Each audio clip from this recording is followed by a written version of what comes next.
แหม่พี่น้องเบิ่งทุเรียนทุเรียนของฝากจากจันทบุรีพี่น้องโอ้ยโอ้ยหอมแหม่พี่น้องหัวเตามาเนาะหัวเตามาให้หัวเตามาให้มื้อนี้2 หน่วยครับโอ้ยเป็นไงไงพี่น้องของฝากจากจันทร์พี่น้องจากจันทบุรีเบิ่งอุ้ยหอมว้ายหอมหนาถึงใจพี่น้องเลยอยากกินมาอุ้ยผู้ใดอยากกินกันมาเด้อเนี่ยโอ้2 หน่วยนี่สุกหมดแล้วพี่น้องสุกกำลังพอดีเลยนะกำลังพอดีโอ้ดังเบิ่ง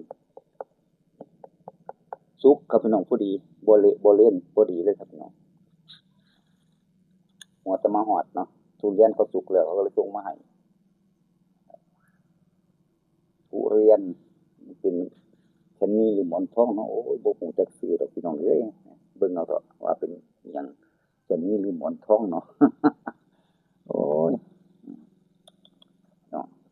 โอ้ยสิกินคักๆก่อนพี่น้องเอ้ยมื้อนี้เฮ็ดมุนข้าวเหนียวเนาะเฮ็ดมุนข้าวเหนียว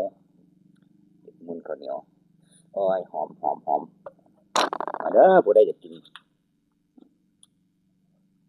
2 ลูก2 ลูกครับพี่น้อง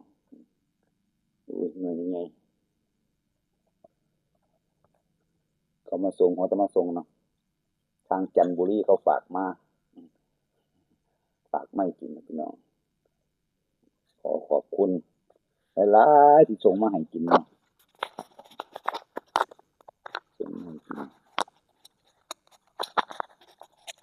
บ่ได้กินโดนแล้วพี่น้องกินบ่ได้กินมาโดนแล้วทุเรียนอยากกินอยู่หอมเบิ่งสิบ่ทัน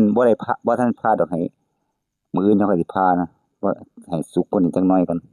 ครับให้สุกกว่านี้จักหน่อยก่อนจั่งค่อยสิพาผู้ใดกินก็มากินเด้อพี่น้องเอ้ย